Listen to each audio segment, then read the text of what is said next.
बिस्मिल्लाहिर्रहमानिर्रहीम।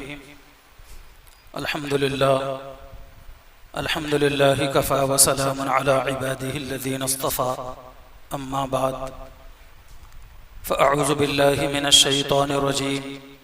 बिस्मिल्लाहिर्रहमानिर्रहीम। अल-यौमा अकमलतु लकुम दीनकुम व अतममतु अलैकुम निअमती व रज़ीतु लकुमुल इस्लाम दीना। वकमा वर्द फिल हदीस सही क़ाल नबी सल्लल्लाहु अलैहि वसल्लम तअबुदल्लाह कअन्नका तराह फ़इन लम तकुन तराहु फ़इन्नहु यराक। औ कमा क़ाल नबी सल्लल्लाहु अलैहि वसल्लम। काबिल एहतराम दीनी भाइयों और अज़ीज़ों, इस्लामी साल के 12वें माह ज़िलहिज्जा की आज 20 तारीख़ है। पूरी दुनिया भर से हज की सआदत हासिल करने के लिए लोग मक्का मुकर्रमा गए हुए थे। अब उनकी वापसी का सिलसिला चालू है। तकरीबन 23,000 से ज़्यादा हमारे मुल्क के हुज्जाज कराम अपने वतन वापस आ चुके हैं और तकरीबन 90,000 अभी हिंदुस्तान के हाजी मक्का मुकर्रमा में हैं। 8-8.5 हज़ार हाजी तकरीबन मदीने मुनव्वरा के अंदर हैं। रोज़ाना 4-5 हज़ार हाजी हिंदुस्तान के वापस लौट रहे हैं। इस साल हमारे मुल्क से जाने वाले हुज्जाज कराम की जो तादाद रही वह तकरीबन 1,22,422 हाजियों ने इस साल हज कमेटी से हज किया है।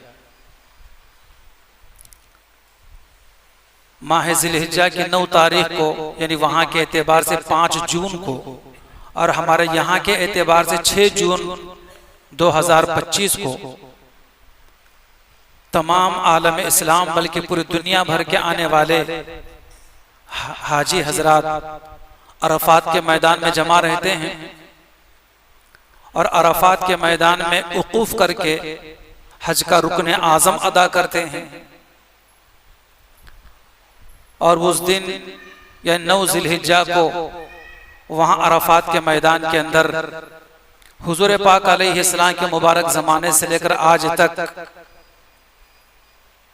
खुतबा दिया जाता है और वो पूरी दुनिया भर के आने वाले हाजियों के लिए ख़ास तौर पर और पूरी दुनिया भर के मुसलमानों के लिए आम तौर पर यह खुतबा हुआ करता है। इन आने वाले हाजियों के ज़रिए से वहाँ से दिया जाने वाला पैगाम और वहाँ से बयान किए जाने वाले अहकामात और हिदायत पूरी दुनिया के अंदर फैलें और दुनिया के लोगों तक वो हिदायत और अहकामात पहुँचे।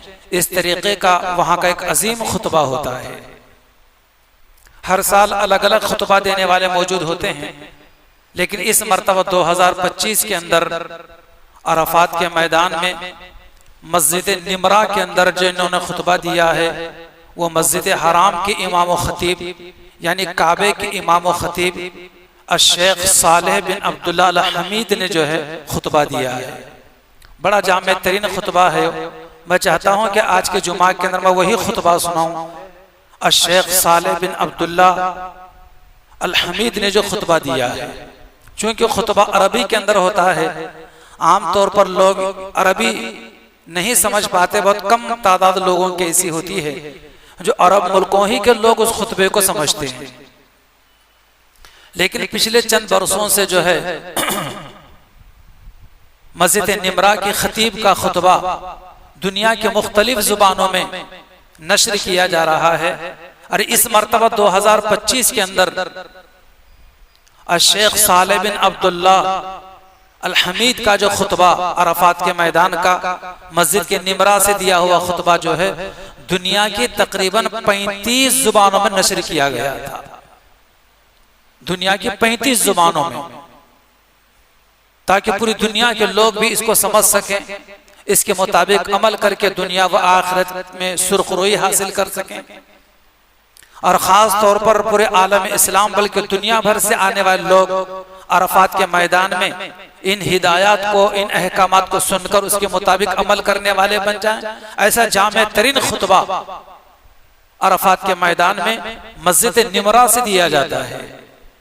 अलग अलग दीगर लोगों को मौका दिया है, कभी कोई गवर्नर देता है, कोई वजीर देता है, लेकिन इस मरतबा 2025 में काबतुल्लाह मस्जिद हराम की इमाम व खतीब साहब ने मस्जिद निमरा से अरफात के मैदान में 9 ज़िलहिज्जा को खुतबा दिया है। मस्जिद निमरा ममलिकत सऊदिया अरबिया में 3 बड़ी मस्जिदों में एक मस्जिद शुमार होती है। सबसे बड़ी मस्जिद सऊदी के अंदर, बल्कि पूरी दुनिया के अंदर मस्जिद हराम, जो काबतुल्लाह के अतराफ में बनी हुई है, जिसमें एक नमाज पढ़ने पर 1 लाख नमाजों का सवाब है। और दूसरी मस्जिद हुजूर सल्लल्लाहु अलैहि वसल्लम की मस्जिद, जो मदीने मुनव्वरा के अंदर बनी हुई है, जिसको मस्जिद नबवी कहा जाता है। और ममलिकत सऊदिया अरबिया की तीसरी मस्जिद मस्जिद निमरा है, जो अरफात के मैदान के अंदर है। और इस मस्जिद की खास बात यह है कि यह मस्जिद साल में सिर्फ 1 मरतबा खुलती है, सिर्फ 1 मरतबा। बाकी 12 महीने मस्जिद बंद रहती है। वो सिर्फ अरफात के खुतबे के लिए, और 2 नमाजें एक साथ वहां पर जमा बैन सलातैन वहां पर किया जाता है। जोहरी के वक्त में जोहर भी पढ़ी जाती है और असर की नमाज भी जोहरी के वक्त में पढ़ ली जाती है। वहां की खास बात है ये। अरफात के मैदान में 9 ज़िलहिज्जा को 2 नमाज दिन की एक साथ पढ़ी जाती हैं, जोहर असर की जोहर के वक्त में, और फिर मगरिब के बाद 9 ज़िलहिज्जा को मगरिब और ईशा की नमाज, 2 नमाज एक साथ मुज़दलिफा में ईशा के वक्त में पढ़ी जाती है। चाहे ईशा की नमाज पढ़ने के लिए जब भी पहुंचना हो, चाहे 10 बजे पहुंचे, चाहे रात में 12-2 बजे पहुंचे, लेकिन मगरिब की नमाज जब भी पढ़ना है, अपने वक्त पर नहीं पढ़ना है। मगरिब के फौरन बाद, ना अरफात में ना मुज़दलिफा के रास्ते में। बड़ी मस्जिद है मस्जिद निमरा। तकरीबन 3.5 लाख लोग उस मस्जिद में नमाज पढ़ सकते, इतनी बड़ी गुंजाइश है। और उस मस्जिद के दरवाजे हैं तकरीबन 64 दरवाजे हैं। 6 अजीम शान मीनार बने हुए हैं, 3 गुंबद हैं। इतनी अजीम मस्जिद है वो। बड़े खुशनसीब हैं वो लोग जिनको उस मस्जिद में हाजिरी का मौका मिलता है, या उस मस्जिद से, उस मस्जिद के अंदर दीवार ही को देखने का मौका मिलता है, जो साल में सिर्फ 1 मरतबा खुलती है, वो अरफात के इस खुतबे के लिए। मैं चाहता हूं कि इस साल जो खुतबा उस मस्जिद निमरा से लाखों मुसलमानों के लिए जो हज को आने वाले उनके लिए, और खास तौर पर पूरी दुनिया भर के मुसलमानों के लिए दिया गया है, वो खुतबे के कुछ नुकात और कुछ अहम तरीन पॉइंट्स आज मैं आपको सुनाऊं, ताकि हम भी उसको समझ सकें और उसके मुताबिक हम भी अमल करके दुनिया व आखिरत में कामयाब हो सकें। सबसे पहली बात यहां से शुरू की शेख सालेह बिन अब्दुल्ला हमीद ने, कि सबसे पहले अल्लाह की हम्दो सना बयान की, कि सबसे ज्यादा तारीफ और हम्दो सना का सजावार अल्लाह तबारक व तआला है, जिसने हमें ईमान व इस्लाम की हिदायत अता फरमाई। अगर अल्लाह हमें ईमान व इस्लाम न देता तो न जाने हम कहां होते और क्या करते। अल्लाह ताला ने हमें ईमान और इस्लाम की हिदायत की दौलत से मालामाल फरमाया है। इस पर सबसे पहले उन्होंने अल्लाह का शुक्र अदा किया, और उसके बाद ईमान और इस्लाम किसे कहा जाता है उसके ऊपर तफसीली तौर पर रोशनी डाली। ईमान 7 चीजों को मानने का नाम है। ईमान 7 चीजों को मानने का नाम है, और इस्लाम 5 चीजों पर अमल करने का नाम है। और ईमान को ना इस्लाम से अलग किया जा सकता है, ना इस्लाम को ईमान से अलग किया जा सकता है। जो मुसलमान होगा वो मोमिन भी होगा, जो मोमिन होगा वो मुसलमान भी होगा। उसी को मुख्तसर अल्फाज में यूं बयान किया गया है कि इकरारुम बिल लिसान, तस्दीकुम बिल क़ल्ब व अमलुम बिल जवारिह,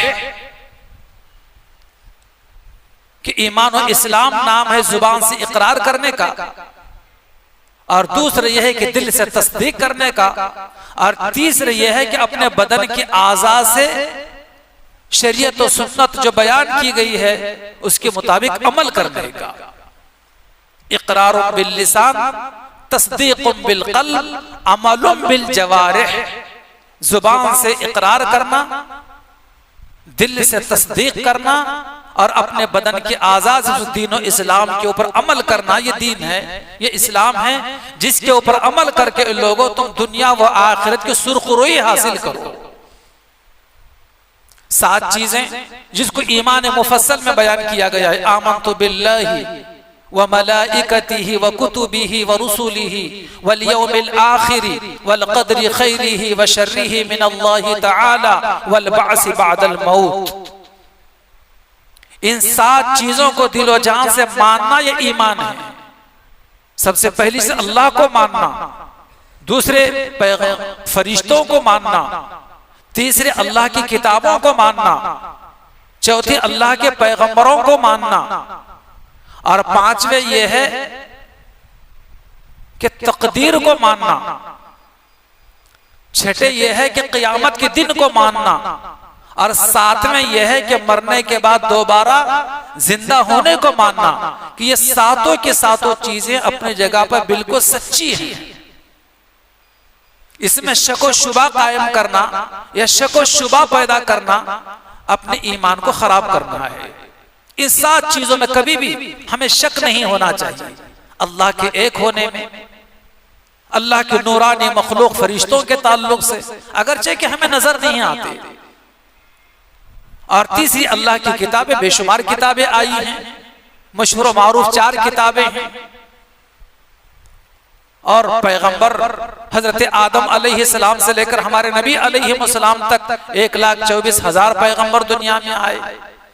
तकदीर पर जो कुछ होता है सब अल्लाह की तरफ से होता है, चाहे अच्छा हो चाहे बुरा हो। जब कोई अच्छा हो हमारे निगाहों के सामने तो हमें चाहिए कि अल्लाह का शुक्र अदा करें, और अगर अपने जात से कोई बुरा अमल होता, बुरा काम होता या बुरा अमल हमारे निगाहों के सामने होता है तो तौबा इस्तिग़फ़ार की जाए। और क़यामत का दिन, जिस दिन पूरी दुनिया भर के आदम अलैहिस्सलाम के जमाने से लेकर आज तक के, और आज के बाद से लेकर क़यामत तक आने वाले सारे इंसान उस मैदान में जमा रहेंगे। नफ्सा नफ्सी का आलम होगा, कोई किसी का पुरसाने हाल नहीं होगा। हर आदमी उस दिन कामयाब वो करार पाएगा जो ईमान रखता हो और तराजू में तुलने के एतबार से अपने वजनी भारी आमाल रखता हो, वो आदमी कामयाब होगा। तो ये चीजें जो हैं अपने दिलो जान से मानने की हैं। कभी किसी मोमिन और मुसलमान को इसमें शक और शुबा कायम नहीं करना चाहिए। और इस्लाम 5 चीजों पर अमल करने का नाम, कि अल्लाह की वहदानियत जिसे ईमान और इस्लाम कहा जाता है, दूसरे है कि 5 वक्त नमाज पढ़ी जाए, तीसरे है कि रोजा रखा जाए, चौथे है कि साल में 1 मरतबा ज़कात दी जाए, और 5वें है कि जिंदगी में 1 मरतबा काबतुल्लाह का हज किया जाए। इनमें से 3 चीजें हर मुसलमान, हर मोमिन के लिए हैं, इन 5 चीजों में से, और 2 चीजें सिर्फ मालदारों के लिए हैं। ज़कात सिर्फ मालदारों के लिए, और हज की सआदत सिर्फ मालदारों की इबादत है। ये अजीम चीजें इस मर्तबा दुनिया भर से आने वाले हाजियों को वहां के काबतुल्लाह के इमाम और खतीब और शेख सालेह बिन अब्दुल्ला हमीद ने सुनाई है। फिर आगे फरमा के लोगों, जो अहकामात अल्लाह तबारक व तआला ने कुरान के जरिए और पैगंबर इस्लाम सल्लल्लाहु अलैहि वसल्लम ने अहादीस मुबारका के जरिए तुम्हें दिए हैं, तुम उस पर मजबूती के साथ कायम रहो, यानी उस पर अमल करो और दुनिया व आखिरत के सुरखरुई हासिल करो। उसके लिए इस आयत मुबारका भी सहारा लिया गया। मा आताकुमुर रसूलु फखुज़ू व मा नहाकुम अन्हु फंतहू। ए लोगो, रसूलुल्लाह जो चीज तुम्हें देते हैं उसको मजबूती से पकड़ लो, यानी उस पर अमल करो, और रसूलुल्लाह तुम्हें जिन चीजों से मना करते हैं उन चीजों से बाज आ जाओ, उससे अपने आप को बचाते रहो। फिर आगे फरमा के लोगों तकवा इख्तियार करो। अल्लाह तबारक व तआला तकवा इख्तियार करने वाले को बहुत पसंद करते हैं और आखिरत का बेहतरीन अंजाम मुत्तकी लोगों ही के लिए है। जो लोग दुनिया में अल्लाह से डरते हुए अपने दिल में खौफ खुदा रखते हुए जिंदगी गुजारते हैं, आखिरत की सारी नेमतें उन्हीं का हिस्सा है। जन्नत नसीब होगी और ऐसी जन्नत जिसके नीचे से नहरें जारी होंगी और लाजवाब नेमतें मिलेंगी और हुराने जन्नत तुम्हें अता की जाएगी। ये अजीम पैगाम सुनाया गया। जहन्नम से बचने के लिए भी ईमान शर्त है और जन्नत में दाखिले के लिए भी ईमान शर्त है। ईमान से महरूम आदमी न जन्नत में दाखिल हो सकेगा और न जहन्नम से बच सकेगा। अल्लाह ताला हमें तादम हयात ईमान पर कायम रहने और आमाल करते रहने की तौफीक अता फरमाए। तकवे की बड़ी अहम हिदायत की गई कि लोगों तकवा इख्तियार करो और फरमाया कि जो मुसलमान तकवे को इख्तियार करता है हर मुश्किल जगह से निकलने का रास्ता अल्लाह उसके लिए पैदा फरमा देते हैं। हर मुसीबत हर परेशानी में से निकलने के मौके अल्लाह पाक उसके लिए देते रहते, पैदा करते रहते हैं। इसलिए तकवे से कभी अपने सीने को खाली न होने दिया जाए। और उसके बाद फरमा के लोगों अपने परवरदिगार से दुआएं मांगो, दुनिया में फसाद फैलाते हुए न फिरा करो। इन्नल्लाह ला युहिब्बुल मुफसिदीन कि अल्लाह तबारक व तआला फसाद करने वालों को पसंद नहीं किया करते। फिर आगे फरमाया शेख सालेह बिन अब्दुल्ला अल-हमीद ने अरफात के मैदान मस्जिद की निमरा में खुतबा देते हुए कि लोगों आपस में लड़ाई झगड़ा मत करो, फितना और फसाद न फैलाओ, लेकिन अगर कभी आपस में निज़ा हो ही जाए तो अपने उस मसले के हल के लिए अल्लाह के रसूल की तरफ रुजू करो। फ़इन तनाज़अतुम फ़ी शैइन फरुद्दूहु इलल्लाहि व रसूल। पहली बात तो है कि तुम हर किस्म के लड़ाई झगड़ों से अपने आप को बचाते रहो, इसलिए कि लड़ाई झगड़ा करने की वजह से दीन ऐसे साफ हो जाता है जैसे उस तारे से सर के सारे बाल साफ हो जाते हैं। इसी तरीके से लड़ाई झगड़े की वजह दीन भी साफ हो जाता है। लड़ाई झगड़े में, जिद और हठधर्मी में, दुश्मनी और कीना कपट में, हसद और बुग़्ज़ की आग में ऐसा जलता रहता है कि वो किसी की कोई परवाह नहीं करता, न किसी के जान की परवाह करता है, न अपने ईमान की परवाह करता है, न दीनी अहकामात को मलहूज रखता है। जो जुबान पर आया बक देता है, जो दिल में आया वो जुबान से कह देता है, जो चाहा इल्जाम किसी पर लगा देता है। हर बार से दीन खत्म हो जाता है। इससे कहा गया कि लोगों लड़ाई झगड़ों से मुसलमानों अपने आप को बचाते रहो, लेकिन अगर कभी कोई इसी से झगड़ा हो ही जाए, आनबन हो ही जाए, फ़इन तनाज़अतुम फ़ी शैइन, किसी मामले में, किसी बात में, किसी बारे में अगर लड़ाई झगड़ा हो ही जाए, फरुद्दूहु इलल्लाहि व रसूल। तो ये झगड़ा कैसे खत्म होगा और कैसे आपस में दुश्मनी मोहब्बत में तब्दील होगी, इसके लिए क्या अहकामात अल्लाह ने बयान किए हैं और क्या तरीक़ेकार पैगंबर ने बयान किया है, उसकी तरफ लौट कर आ जाओ। तो फिर क्या होगा? फरमाया अस्सालेह बिन अब्दुल्ला ने कि इसकी वजह से, इस अमल पर अमल कर, इस तरीके पर अमल करने की वजह से तुम्हारी दुश्मनियां दोस्ती में तब्दील हो जाएगी, तुम्हारी अदावतें मोहब्बतों में तब्दील हो जाएगी। तो ये अहले ईमान को, मुसलमानों को तरगीब दी गई कि लोगों आपस में लड़ने से एहतियात करो।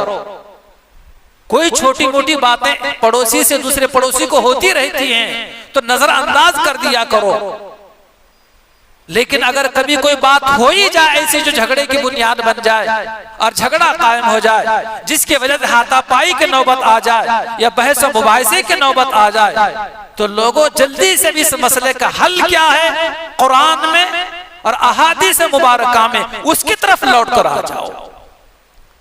कितनी जामे तरीन ये कुरान मजीद की आयत रही थी, दुनिया तक के मुसलमानों को ये पैगाम और ऐलान कर रही कि लोगों फ़इन तनाज़अतुम फ़ी शैइन फरुद्दूहु इलल्लाहि वर रसूल।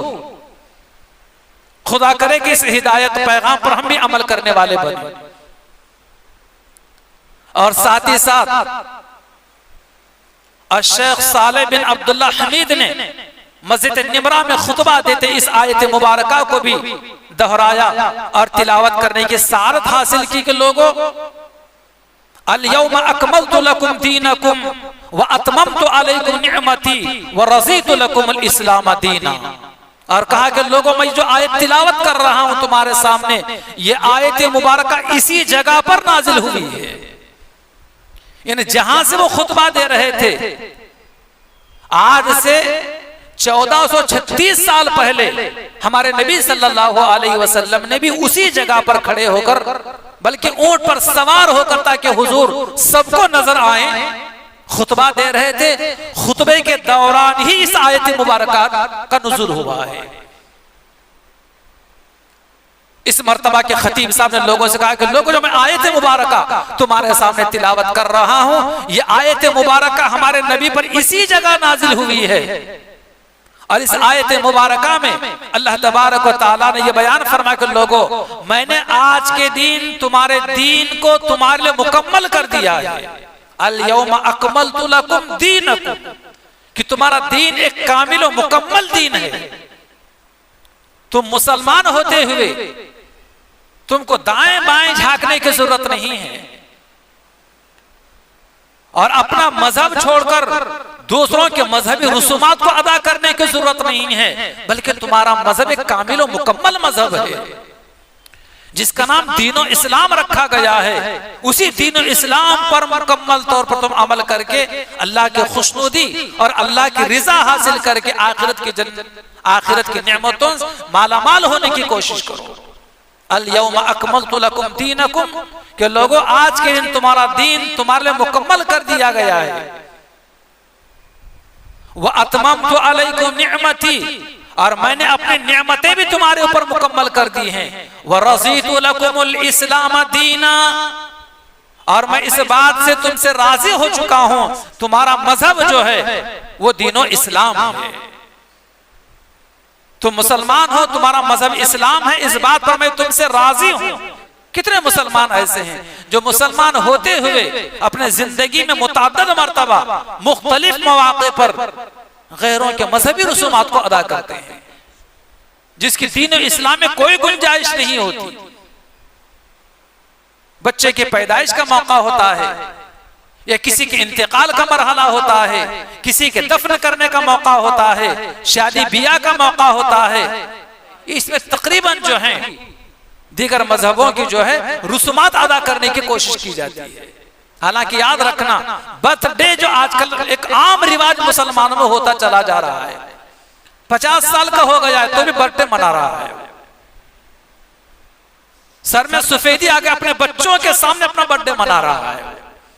याद रखना, ये अपने बर्थडे मनाना, यौमे विलादत मनाना, अपनी तारीख पैदाइश मनाना, उस दिन केक काटना, खुशी का इजहार करना, ये इस्लाम ने तरीका नहीं है, बल्कि यहूद और नसारा का तरीका, जिस पर अल्लाह के रसूल ने लानत की है। हर नमाज की हर रकात में जो सूरत पढ़ी जाती है जिसे सूरह फातिहा कहा जाता है, उस आयत करीमा में सूरह फातिहा में ऐसे लोगों से पनाह मांगी गई है, गैरिल मग़ज़ूबि अलैहिम वलद्दाल्लीन, ऐसे लोगों के रास्ते से हमें बचाना जिन पर आपका गजब नाजिल हुआ है और जो लोग गुमराह हो गए। मुराद यही दो कौमें, यहूदी और नसरानी। इसलिए भाइयों, ये पैगाम आप सुन रहे हो, कभी जिंदगी में आप अपना बर्थडे न मनाएं, और आपके घर में प्यारे से चांद से बच्चे हों, बच्चियां हों, कभी अपने बच्चों और बच्चियों का बर्थडे न मनाएं। आप नहीं मनाएंगे, घर की औरतें जिद करेंगी, तो घर की औरतों को समझाना, उन तक दीन पहुंचाना, ये आपकी जिम्मेदारी है।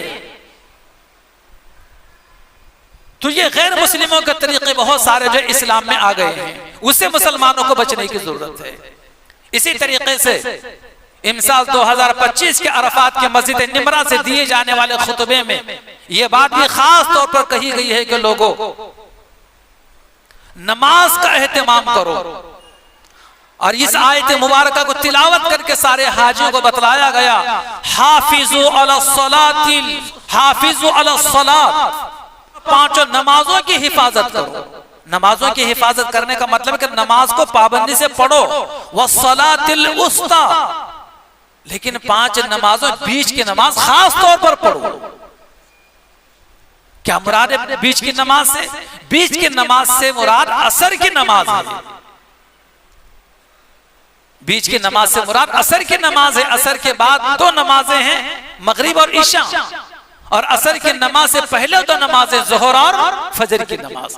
खास तौर पर कुरान मजीद के जरिए से मुसलमानों को हिदायत दी गई कि लोगों 5 नमाजों की पाबंदी करो, और खास तौर पर बीच की नमाज मुराद असर की नमाज की पाबंदी करो। और कुरान करीम की एक दूसरी आयत मुबारका के जरिए से शेख सालेह बिन अब्दुल्लाह अल हमीद ने मुसलमानों को तरगीब दी है कि लोगों मगरिब और फजर की नमाज भी एहतमाम के साथ पढ़ो। अकीमुस्सलात तरफ़इन नहार, दिन के दोनों सिरों की जो नमाज है, मुराद उस तरफ मगरिब की नमाज और इधर फजर की नमाज, इन 2 नमाजों का खास एहतमाम करो। एक दिन के आगाज पर है, दूसरी दिन के इख्तिताम पर है। एक तरफ दिन की शुरुआत हो रही है, दूसरी तरफ रात की शुरुआत हो रही है। यूं कहिए एक तरफ दिन का आगाज हो रहा है तो दूसरे दिन का इख्तिताम हो रहा है। इन 2 नमाजों को खास तौर पर पढ़ो। अकीमुस्सलाता तरफ़इन नहार, दिन के दोनों सिरों की नमाजें पढ़ा करो। वज़ुलफ़ा मिनल लैल, और रात में भी नमाज पढ़ा करो। रात की नमाज से मुराद इशा की नमाज भी हो सकती है और तहज्जुद की नमाज भी हो सकती है। कि तहज्जुद का ऐसा मुबारक मौका होता है कि अल्लाह तबारक व तआला की रहमत पहले आसमान से हमें पुकार रही होती है कोई मुझसे मांगने वाला कि मैं उसे अता करूं, है कोई मुसीबत ज़दा जो मुझसे कहे मुसीबतों को दूर करने के लिए कि मैं उसकी मुसीबतों को दूर करूं, पहले आसमान से। इसलिए अहले ईमान को इस्लाम और पैगंबर इस्लाम अलैहिस्सलाम की हिदायत यह है कि लोगों रात के अव्वल हिस्से में सो जाओ ताकि रात के आखिर हिस्से में उठना तुम्हारे लिए आसान हो सके। लेकिन आज मुसलमानों का अमल इसके बिल्कुल बरअक्स, बिल्कुल उल्टा है। रात में देर से सोएंगे और दिन में जल्दी उठने के बजाय देर से बेदार होंगे। सरासर अल्लाह के रसूल के मंशे के खिलाफ जिंदगी हम गुजारेंगे। अल्लाह ताला हमारी हिफाजत फरमाए। जब सरासर अल्लाह के रसूल के मंशे के खिलाफ जिंदगी गुजारेंगे, क्यों मुसीबतें नहीं आएंगी, फिर क्यों परेशानियां नहीं आएंगी, क्यों आफतें नहीं आएंगी? अल्लाह ताला इन सारे आफतों बलाओं से हमें बचाना चाहते हैं, लेकिन थोड़ा अल्लाह की तरफ रुजू होने की जरूरत है। जरूर अल्लाह तबारक व तआला हमें इन मुसीबतों आफतों से बचाते हैं। अहादीस मुबारका में है कि बंदा अल्लाह की तरफ चलकर आता है तो अल्लाह की रहमत दौड़कर आती है। शर्त उसके लिए कि थोड़ा सा हम भी मुतवज्जे हों अल्लाह की तरफ। अल्लाह की रहमत पूरी तरह हमारी तरफ मुतवज्जे हो जाती है। ये बात ये बतलाई गई कि लोगों बुराई को भलाई से दफा करने की कोशिश करो। यानी कोई बुराई अगर सरजद हो जाए तो फौरन कोई नेकी कर लिया करो, इसलिए कि नेकियां बुराइयों को खत्म कर देती हैं।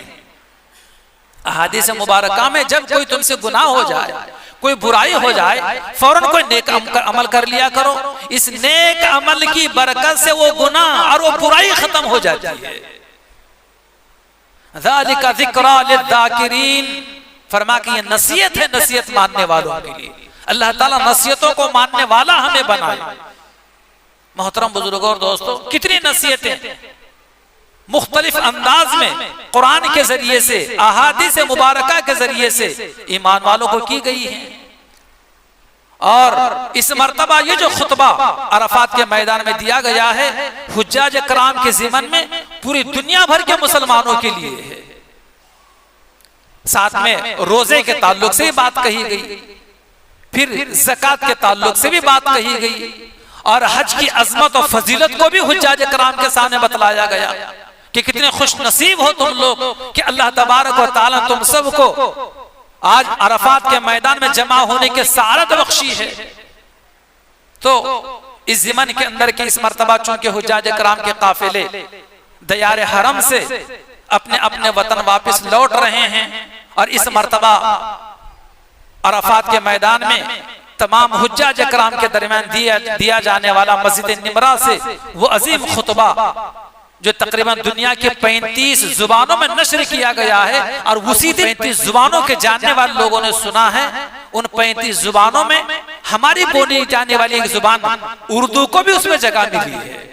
आप सुनना चाहें तो उर्दू के अंदर भी खुतबा नेट के ऊपर मौजूद है और अगर मुकम्मल तौर पर आप देखना चाहते हैं हूबहू उसको सुनकर अमल करने की भी सआदत हासिल कर सकते हैं। अल्लाह ताला से दुआ है कि अल्लाह पाक हमें अरफात के मैदान में 2025 को इस मर्तबा दिया जाने वाला खुतबा समझकर और उसके मुताबिक अमल करने की तौफीक अता फरमाए। आमीन व आखिर दावाना अनिल हम्दुलिल्लाहि रब्बिल आलमीन।